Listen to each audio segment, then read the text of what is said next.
Hello viewers, welcome to K Diagnostics. Dio here. Today we have a 2009 Subaru Forester with a 2.5 liter. The customer complaint is that the check engine light remains on as he drives down the road. So, check engine light on. Let's go inside the car, scan it for some trouble codes so we can find out why the check engine light came on. And once we scan it, we will know what directions we can go so we can fix it. So let's go inside the car and scan it. So I got the scan tool connected. So let's scan it.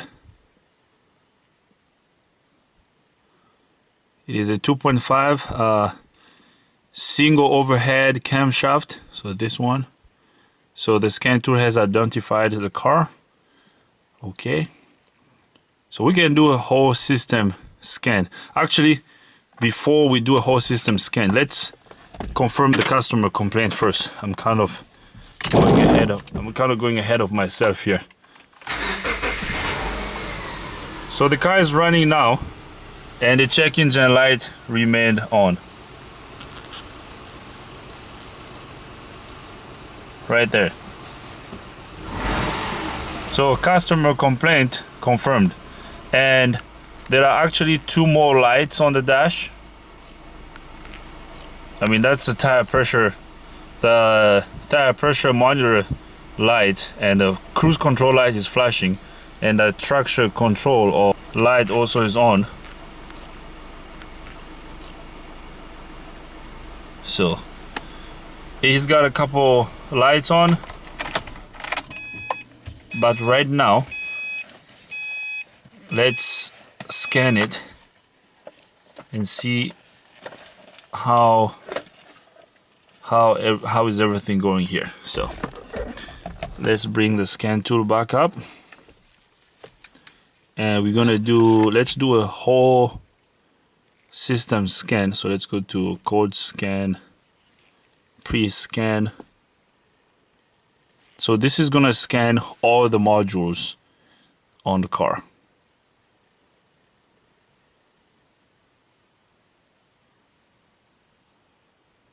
I was gonna say it's weird how there isn't a code on the engine control module.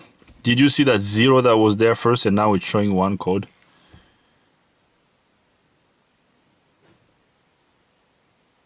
So the scan tool is still scanning the other control modules.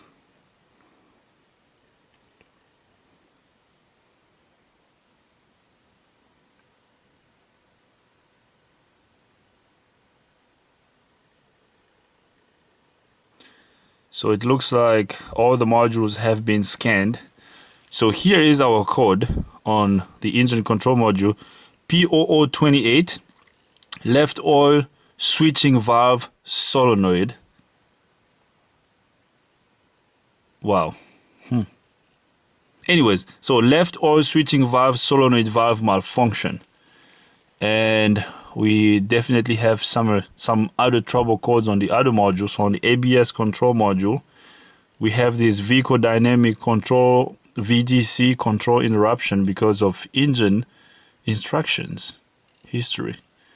And then the other one is voltage input to your rate sensor exceeds specification. I think this one here is the one that's causing the other, that little light with that one right here with the car icon on it. But on this video we're gonna focus on this code right here. Okay, so let's just focus on this. We will definitely talk to the customer about these other codes and see if he wants us to fix this too. But let's just focus on this.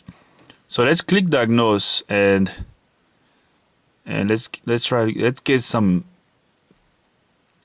info here and see if our intelligent diagnostics will give us some info here. So I want to look at it. I like this because what this does, if there's any TSB for this particular code, it's gonna actually list them here. So there isn't a TSB for this, and the top repairs for this code say mostly is, so replace variable valve timing or pressure switch. So this code is usually caused by a pressure switch, or what's the other one? So I'm looking at this here, guys. Replace engine oil pressure sensor. So it's either the sensor, or the solenoid itself. Okay. So we can look at some data. We can look at some data PIDs, and also we can look at these real fixes here. So this is just information provided by other technicians like me when they had encountered this trouble code. Okay. So this guy here, for example, this one here is saying customer stated check engine light is on. This is just someone telling what they did. So the correction is they replaced the engine oil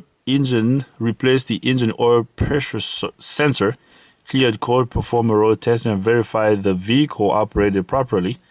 The check engine light did not illuminate, and no fault codes returned.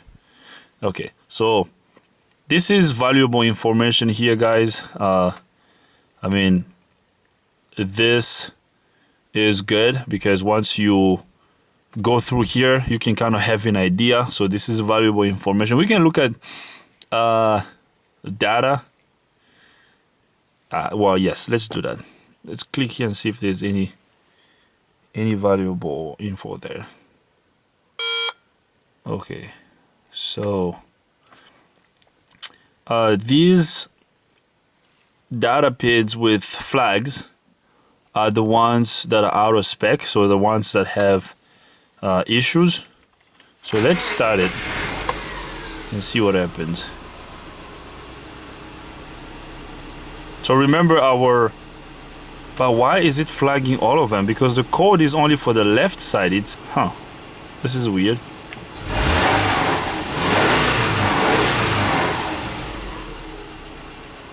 And the values on both sides kind of seem to look the same. Look at this. I'm looking at here, guys. So look at the value here for the right. So right oil switching valve duty. So this is the duty cycle. I believe what's the calling duty. So what's the calling switching valve here is probably the solenoid, the Vvt solenoid. So this guy right here. So we have 20 here, 20 there, and then so on the right oil switching valve, so this is a current to the valve, 256, and we have 256 on the other side too. Well, I don't know what I'm looking at. This is not really helpful. Let's get out of here.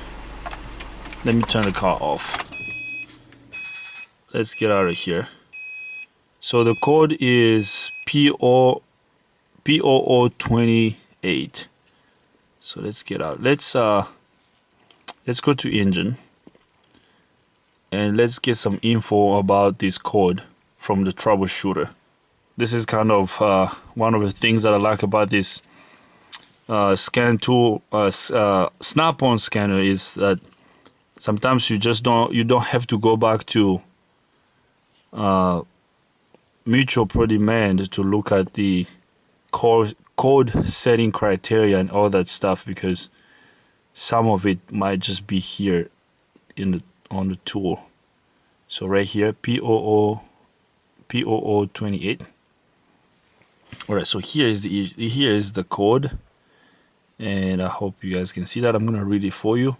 P0028 intake valve control solenoid circuit range / performance bank 2.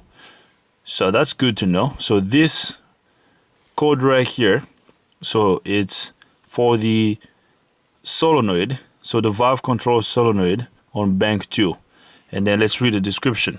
The active valve control system, AVCS, varies cam timing by changing the camshaft phase angle depending on engine load in order to increase engine performance, efficiency, and lower emission levels. The engine control module ECM controls oil control solenoids, which act upon the spool valve mounted at the end of the camshafts to adjust oil pressure flow to desired chamber inside the camshaft phasers. So code set. So this is what happens. So once this is actually what causes the code to set. So basically what's happening here is that there's a solenoid pretty much by either above the camshaft or in front of the camshaft that actually allows oil pressure or oil flow to go through the cam phaser to advance or retard the timing. And this solenoid acts as a valve. So if it opens, it allows oil flow to go through the phaser. It either advances or retards the timing. So, and then let's find out what the ECM has to see to set the code. So code set condition. Fault code sets immediately when the oil pressure diagnostic switch does not correlate with what ECM expects. Oh, okay. So there is a pressure switch, I believe, next to it that the ECM looks at. So if the pressure, I guess, doesn't increase or decrease, however it works, I believe the ECM looks at the pressure increase on that pressure switch when it opens the solenoid. Once the solenoid opens, so it allows oil flow. If the voltage does not change, then it sets the code. And then the problem here, so problem, symptom, intermittent engine stalls and improper engine idle. Yeah, I think the customer also stated that the engine was stalling occasionally. And then possible causes, oil switching solenoid valve, engine oil level / condition, wire harness, poor connections. Okay. Well, that's handy. That's good to know. Well, you know where we're going to start, guys? Let's find out where is bank 2, because this is a flat engine. There's one bank on the passenger side and then another bank on the driver's side. So let's find out which one is bank 2 first, and then we're going to check the oil. Let's make sure the oil level is normal, and then we will do some testing at that solenoid. So let's back out of here. And let's go to time savers right here so we can look at our engine layout. So engine compartment, so cylinder bank layout. This is what I want to see. Okay, here's the info we need. Cylinder location, all 4 cylinder engines. Passenger side is bank 1. Okay, passenger side is bank 1. Bank 1 has cylinder 1 and 3. And then driver's side is bank 2. Bank 2 has cylinder 2 and 4. Okay, so bank 1 is the bank with the first cylinder, and then bank 2, not necessarily where the second cylinder is, but bank 2 is just the opposite bank from bank 1. Okay, so well, I mean, we can look at the wiring diagram to see how this thing is wired. I mean, it's a Vvt solenoid. It's just a 2-wire solenoid, power and ground. Sometimes they receive a power from a under the hood fuse box, or the ECM sends power and ground, or the ECM energizes the solenoid, and then once it does, it changes the cam phaser position. Okay, so, and that's to advance or retard the timing, like I said. So let's go under the hood, and actually I want to look at this wiring diagram really quickly, just to see what we're looking at here.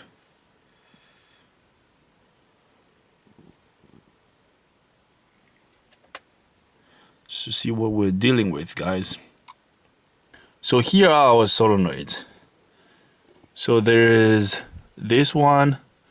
The one we are interested in is the one on the left. So this solenoid right here. And these are the pressure sensors that report to the computer if the solenoid had opened. But I mean, the computer also looks at the cam position, because when it opens, the phaser is supposed to move, so it's gonna move the crank signal. I mean, the cam signal. The cam signal should move too. Let's click here and see what we got. Because remember, guys, component operation. I mean, diagnostic work is technically, 70% or 80%, reading and research, and then pretty much 15% or 10% actually doing the work. So you have to be familiar with the system you're working on. You have to gather as much info as possible. This is not helpful. I just want to see if this wire, so our solenoid is this one right here. I'm going to highlight these wires, these two wires. I want to follow these wires and see where they go. Because one of these wires, one should be a ground, and then another one should be a power wire. So let's follow these wires and see where they go. Hold on. Let me highlight the other one. Okay. So both of them have been highlighted. Oh, right here. So it looks like both wires go to the computer, because this here is the engine computer. Right here. So this bar here that you see is the ECM. Okay? So the ECM sends power and ground to this solenoid to open it whenever it wants to open it for engine performance, and I believe emissions purposes too, because these engines actually don't have EGR. I don't know if this one has an EGR valve, but for the ones that don't have EGR valves, the variable valve timing is also used for that purpose. Okay, so no outside power source going to this solenoid. That's good to know. And that pressure sensor wire is also coming from the computer. So now what I want to do is, let's go out of here and let's go under the hood and look at this solenoid. Let's find out where they live and then do some testing. Intake valve control solenoid circuit range / performance bank 2. So we're gonna be focused on the driver side. So let's go under the hood and find out where this solenoid lives and do some testing at the solenoid itself. Actually, oh, one more thing I forgot. Let me see if there are some functional tests here that we can do to turn it on and off. Let's go to actuator test.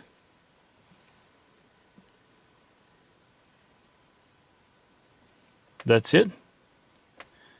Vvt Solenoid. No, that's not what we want. Fuel pump. Purge. What the heck?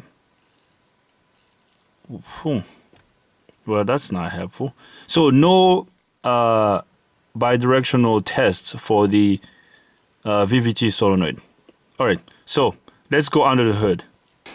All right, so I am under the hood right now, and as you guys can see, this is a flat engine, and this is the driver side and the passenger side. So bank 2 is the driver side, and bank 1 is the passenger side. So here is our solenoid, the Vvt Solenoid, this guy right here. This is the Vvt Solenoid, and this is the pressure switch that the computer looks at to actually set the code. Okay, so we're gonna do some testing here. What I want to do is, first of all, I didn't go really deep into service information to find out what kind of readings we should get and everything. So what I'm gonna do, I'm just gonna compare the reading from this solenoid to the one in the back. The one on the passenger side is somewhere back here. Let me show you.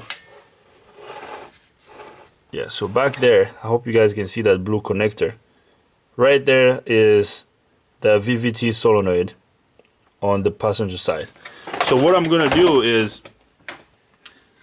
I'm gonna turn this manually because my scanner cannot allow me to turn this on, so I don't have any bidirectional test for this solenoid. So what I'm gonna do is I'm gonna disconnect it and I will turn it on manually. Okay, so I'm gonna get it disconnected, and I'm gonna connect some test lead here and turn it on. I'm just gonna send power and ground straight from the battery. So power and ground straight from the battery here, and then I'm gonna back probe this pressure switch to see what kind of reading I'm gonna get. First of all, I'm gonna disconnect it first to see if there's any voltage coming here. I think the computer puts out a small voltage, probably 5 volts or even more. So let's do some testing here. Guys, so we're gonna do some testing here. Since we have located the solenoid, which is right here, so I'm gonna disconnect it because my scanner cannot allow me to energize the solenoid. There's no bidirectional control test on my scanner, which is a bummer. So what I'm gonna do, I'm gonna energize it manually. So I will use these test lead here to send power and ground to the solenoid so I can energize it. I hope you guys, so these two tiny blue test leads here, I'm gonna connect them to the solenoid pins over there. Alright, so, and I will use these jumper wires. One is gonna go to ground, and then the other one will go to power. So, I mean, it is a 12-volt solenoid. So what I'm doing right now, I'm being the computer. So instead of the computer commanding it, now I am commanding it manually. So I got this wire going to battery ground, and I'm gonna actually touch this on the positive. If this solenoid is good, we should hear a click. But a click also doesn't mean that the solenoid is good. That's not a 100% guarantee test, because it can still click while it's jammed or stuck. It might be stuck open or stuck closed. So who knows? But let's listen to it first and see if it's gonna click. Did you guys hear that? So the solenoid clicked. So which is good. That doesn't necessarily mean that the solenoid is good, but at least we can hear some noise there. So that's good for now. So the next step is I want to back probe the pressure switch, which is right here, because when the solenoid opens, it actually allows oil flow to go to the phaser. So as oil flows to the phaser, there's actually oil passage there. It goes under this pressure switch. So this switch actually reports to the computer. So I'm gonna back probe it. So what I'm gonna do is I'm gonna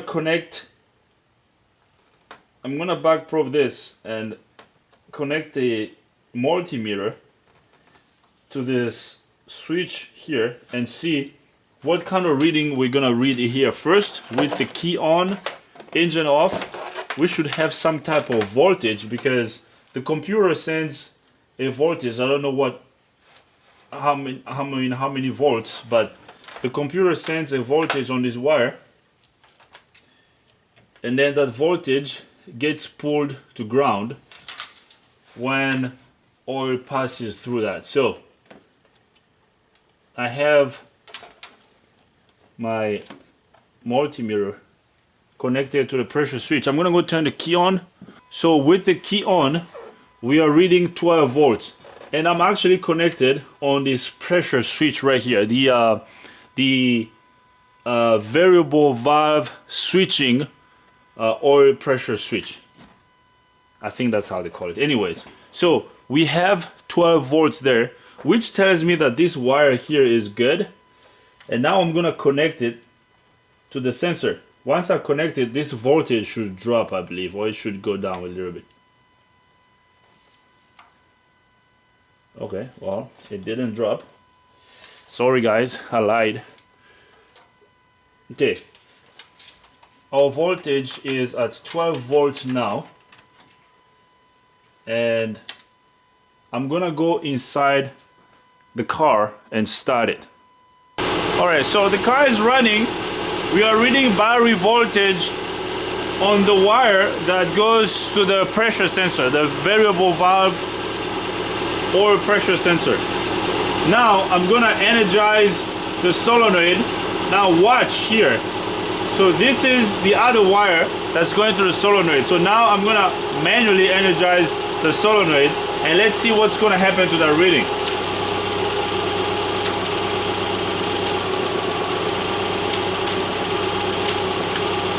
So the voltage didn't change whatsoever. I mean, the engine RPM kind of changed.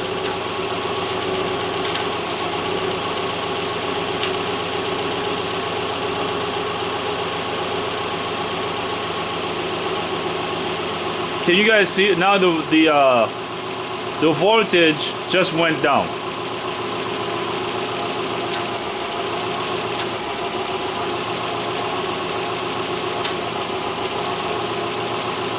So I don't know if you guys caught that. Before, the voltage on the wire that goes to the oil pressure switch was reading 14 volts, even with the engine running.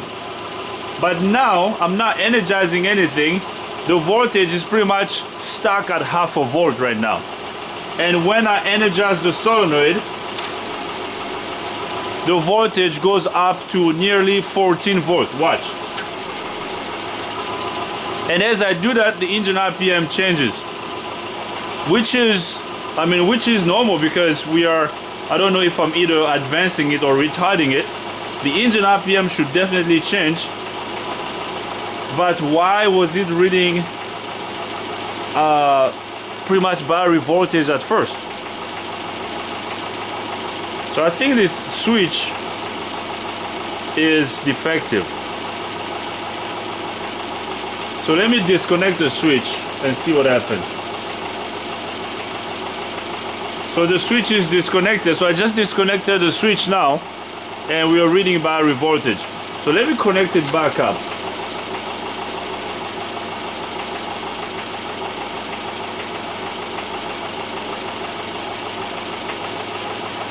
So I connected it back up, and we are reading about half a volt. I mean 0.3 volt. But when I energize it, see? The engine RPM changes, which is normal. But there's one more thing I want to check, because, well, I mean, since the value on the switches, because the thing is, the solenoid might click, but that doesn't mean it's good. The solenoid can be stuck. It can still click, but not allowing oil flow to get to the phaser. I mean, I can back probe the cam sensor to see if the cam sensor waveform is gonna change as I'm energizing the solenoid, which is gonna confirm to us that the phaser is actually moving.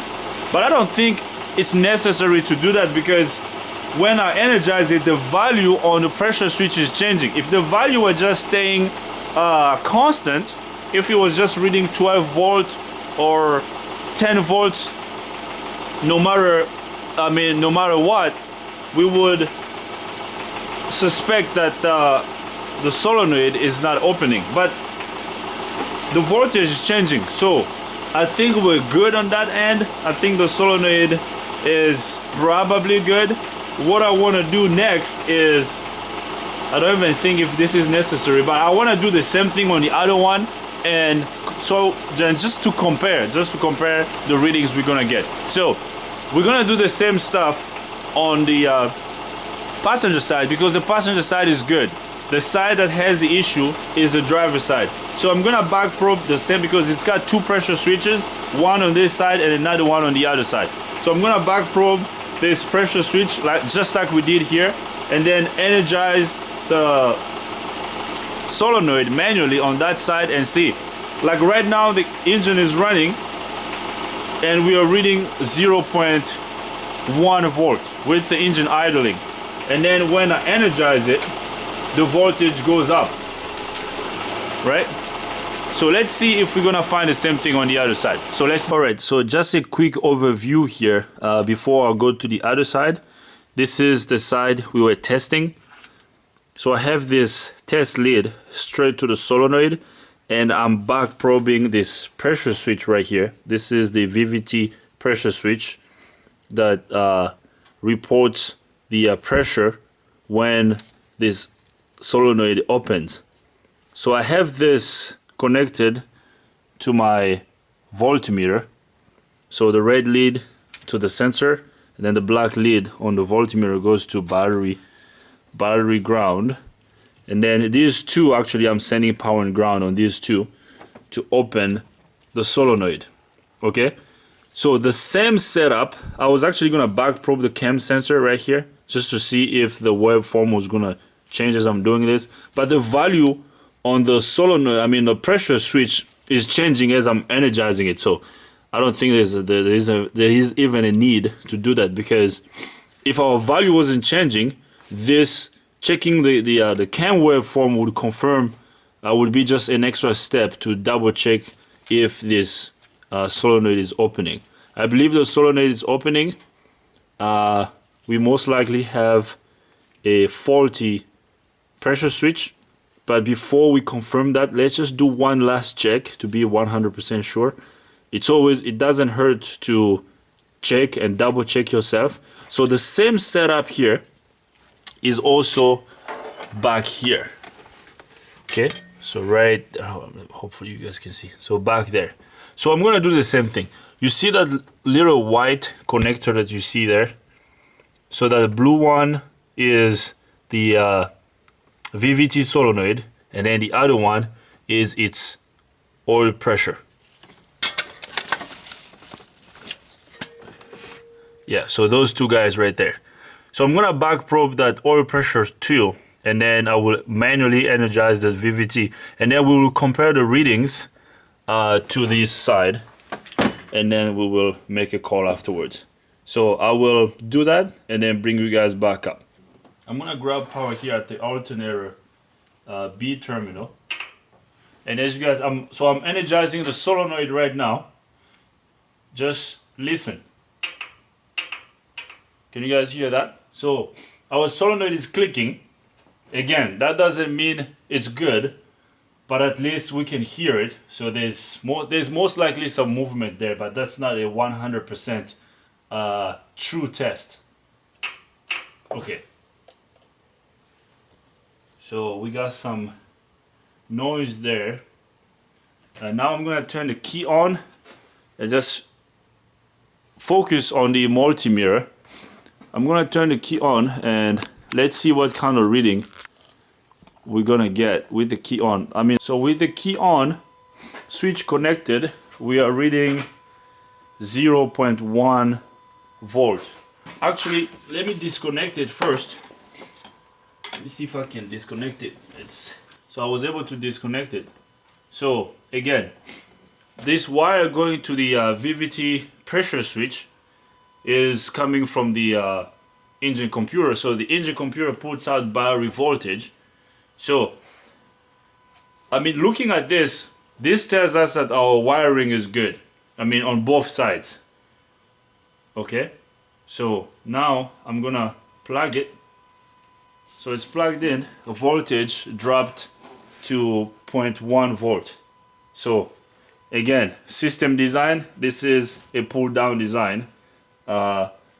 Voltage goes down when the sensor is connected. So now let's start the car and see what happens. All right, so we are on the passenger side now. With the car running, we are reading about, technically 0 volt, okay? So the voltage that's coming to the switch is being pulled to ground. So now let's energize the switch, the solenoid, I'm sorry. Oh, it's getting late here, guys. Sorry, I can't talk, I can't think straight. So let's energize the solenoid and see what happens to the reading on the multimeter. So now I'm gonna energize the solenoid. Now I energize the Vvt Solenoid. Do you see how quickly that voltage is coming down?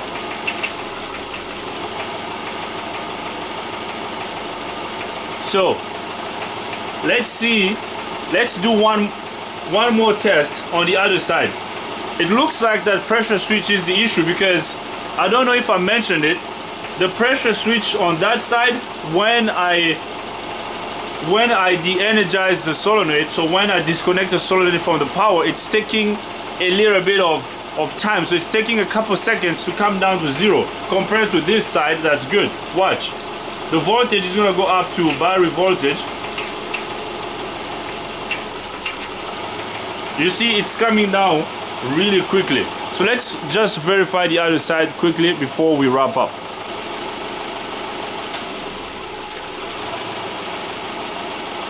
You see how this one is coming back to 0.3? I don't know if that big difference, and oh, right there, watch that. You see how that reading is jumping? You see how it's jumping? But on the other side, see how it's jumping? The other side actually was just staying at 0.11 volt.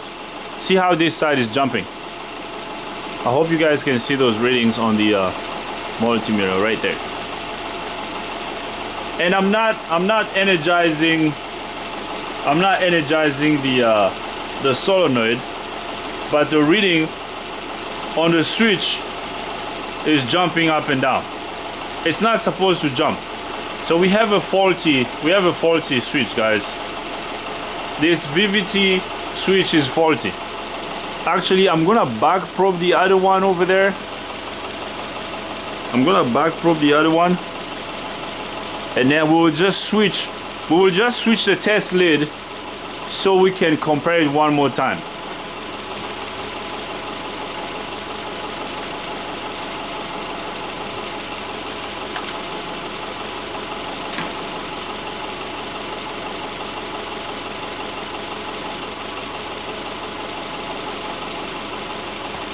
All right, so we are reading 0.30 volts on the driver's side. So now let me back probe this one again. Okay, that side 0.06. Let's go to this side again, just for the heck of it.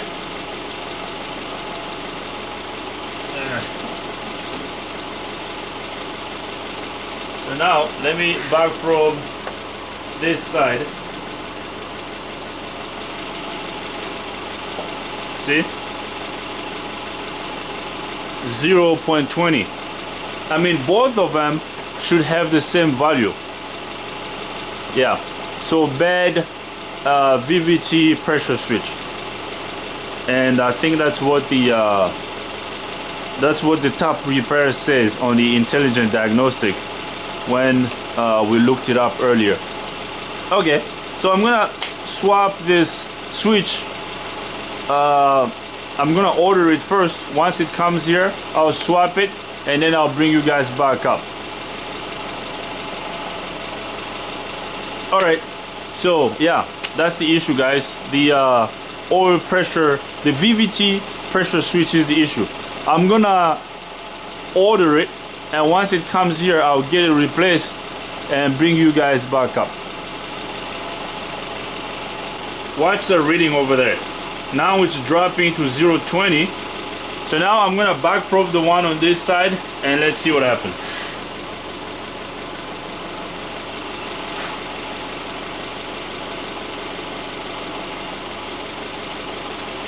You see the difference? Big difference. I'm back probing the one on the passenger side. We're reading 0.06. and the reading is not even moving. Nothing is moving at all. Okay, but let's go. I mean, well, I don't have to do this anymore. I mean, yeah, that's the issue right there. That switch is defective. Alright guys, so I just got a new switch right here. It's actually from Subaru, and here is a part number. So I'm gonna replace this switch here really quickly, and then we'll take our measurements again. But we don't even need to take the measurements. I mean, this switch is defective, and our tests have confirmed that. So let me grab the wrench and remove that switch.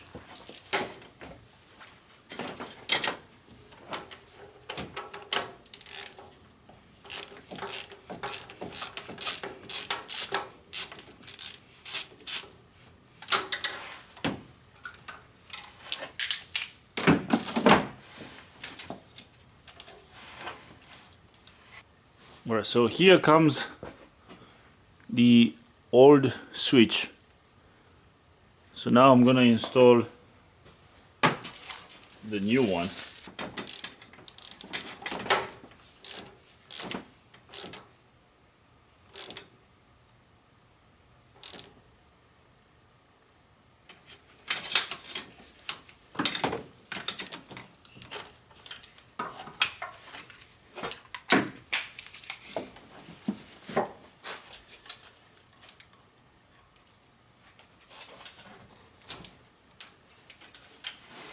Alright, I'm gonna back probe this pressure switch, the new one, just to double check. I mean, you don't have to do this. This is not really super important, but it's always good to double check stuff.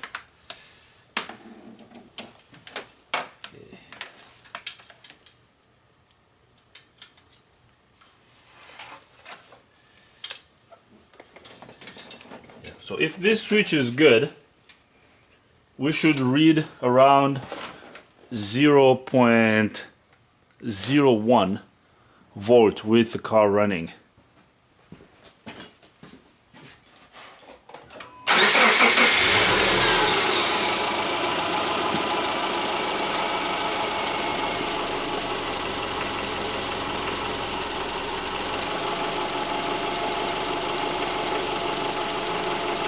So we're reading battery voltage with the switch disconnected.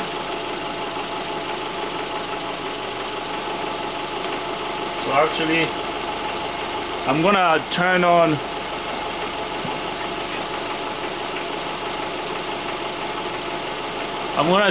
okay, so I'm gonna turn on this solenoid manually here, and let's watch the reading on the switch.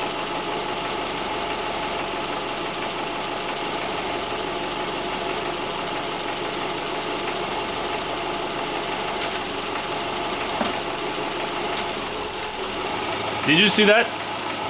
Man, this is awesome. Do you see how fast the reading on the multimeter is returning? Hope let me see this. Okay. Watch. You see the huge difference. That other switch was reading 0.20, around 0.20 or 0.25 volt at idle. I mean, without the solenoid being energized, it was having some type of reading. But this new one is reading 0 right now, 0, 0. Once I energize it, once I adjust the Vvt Solenoid, the engine RPM changes and the voltage goes up to battery voltage. And once I release, it drops to 0.